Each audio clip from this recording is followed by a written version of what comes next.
2 வாரத்துக்கு ஒரு முறையாவது இந்த உளுந்தஞ்சோறு ரெசிபி வீட்டில் ட்ரை பண்ணி பாருங்கள். ஏன்னா இதில் அவ்வளோ ஹெல்த் பெனிஃபிட்ஸ் இருக்குது. இதை நீங்கள் கோழி குழம்பு அப்படி இல்லைனா மீன் குழம்பு கூட வச்சு சாப்பிட்டு பாருங்கள். அவ்வளோ டேஸ்ட்டாக இருக்கும். எப்படி செய்கிறதுன்னு பார்த்துக்கலாமா? ஃபர்ஸ்ட் ஒரு பெரிய பாத்திரத்தில் சாதம் வேகிற அளவுக்கு தண்ணி சேர்த்து தண்ணியை கொதிக்க விடுங்க. தண்ணி கொதிச்சதும் நம்ம இதில் அரிசியை சேர்த்துடலாம். நான் இதில் 1/2 கிலோ அரிசி, 400 கிராம் உளுந்து, அப்புறமா 2 ஸ்பூன் போல் வெந்தயத்தை ஒரு 1 மணி நேரத்துக்கு ஊற வச்சு சேர்த்துருக்குறேன். இனி இதில் ஒரு 20 பல் போல் பூண்டை சேர்த்துக்கலாம். அப்புறமா 2 சுக்கை இடித்து சேர்த்துக்கோங்க. தேவையான அளவு உப்பு சேர்த்து மூடி போட்டு சாதத்தை வேக விட்டுருங்க.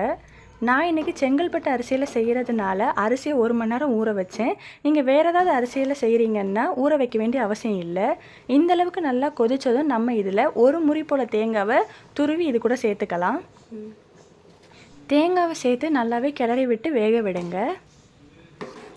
இந்த சாதத்தில் முக்கியமான விஷயம் என்னென்னா, நம்ம இதில் தண்ணியை வடிக்கக்கூடாது. நம்ம வேக வச்ச தண்ணி நல்லாவே வற்றி சாதம் வேகணும். சாதம் நல்லா வெந்து இந்த மாதிரி தான் வரணும்.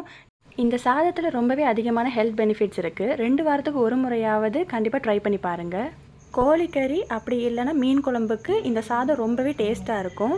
நம்ம நெக்ஸ்ட் ரெசிபியாக சின்ன வெங்காய கோழிக்கறி அப்லோட் பண்ணுறேன். கண்டிப்பாக செக் அவுட் பண்ணி பாருங்கள். கண்டிப்பாக ட்ரை பண்ணி பார்த்துட்டு கமெண்ட் பண்ணுங்கள்.